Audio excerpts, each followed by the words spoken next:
We're going to get into the heart of one of the most moving and powerful conclusions you'll find anywhere, the final act of the Quranic story of the prophet Yusuf, or Joseph. It's a story that starts with some of the worst of human nature, betrayal, jealousy, but ends with the absolute best, forgiveness and divine fulfillment.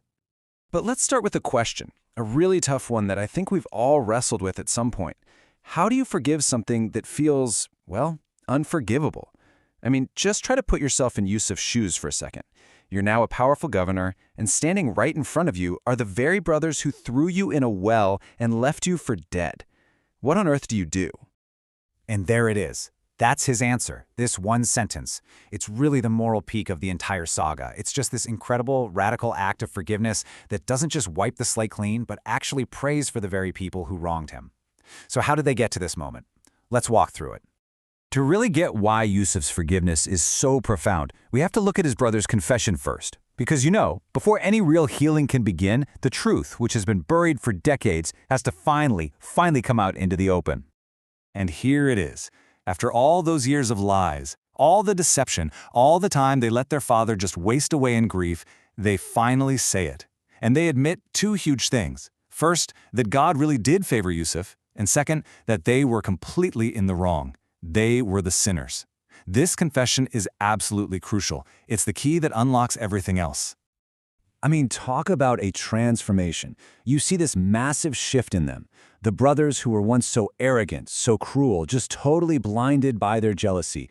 They're now humbled, they can finally see the truth for what it is, and it's this humility that makes reconciliation even possible.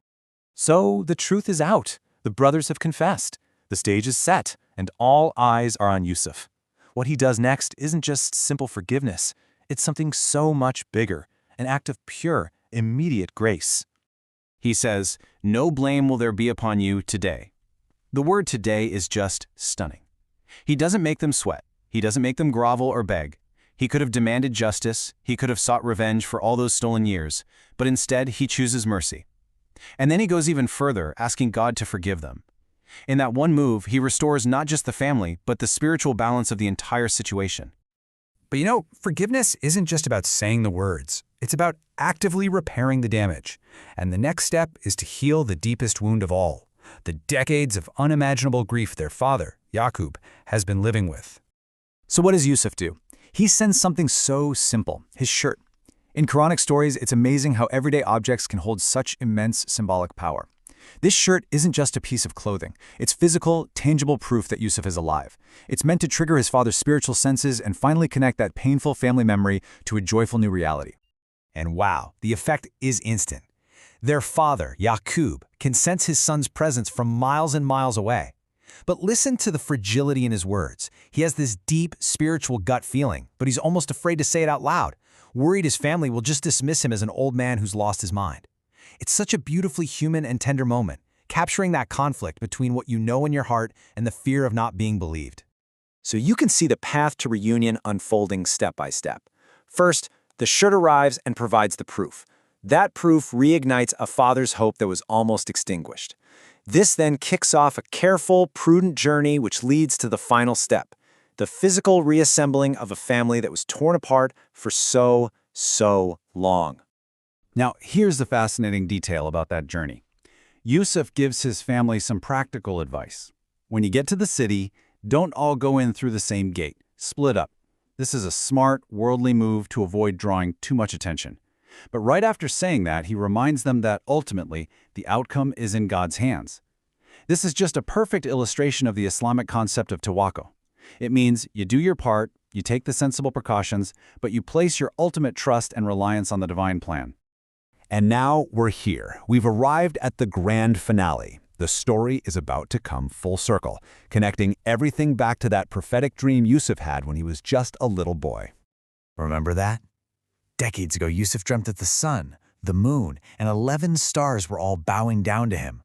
That was the very dream that lit the fire of his brother's jealousy in the first place. Well, now, as his parents and his 11 brothers stand before him in Egypt, that childhood vision is about to become a breathtaking reality. With these words, it's complete. As his parents are raised up to a place of honor and his brothers bow before him, Yusuf confirms it all. That dream wasn't some kid's fantasy. It was a prophecy from God. And notice what he says. He doesn't say, "Look what I did." He says, "My Lord has made it reality." And this brings us to the final and maybe most important lesson of the whole story. After everything he's been through, slavery, being falsely accused, rotting in prison, Yusuf doesn't take a victory lap. Instead, he teaches us all a profound lesson in humility and gratitude. In his final speech, Yusuf completely reframes his entire life. He looks back at even the absolute worst parts, being in that well, being in prison, and sees them as part of a subtle, wise, divine plan. He gives all the credit to God for his release, for his family's reunion. He doesn't see his success as something he built himself, but as a gift that was given to him. And that's the ultimate takeaway here. The family reunion isn't just an emotional high point, it's a moral lesson. All this restored prosperity comes with a huge responsibility to meet these blessings with humble gratitude, a concept in Islam known as shukr. And this gratitude is the perfect antidote to the arrogance and jealousy that started this whole story in the first place. It all leaves us with a pretty deep question to think about. Yusuf's journey seems to show us that the most profound suffering, when you face it with patience and faith, can actually become the very path to wisdom, to mercy, and to an incredible kind of fulfillment. So what can this ancient story teach us today about finding meaning, and maybe even grace, in our own trials?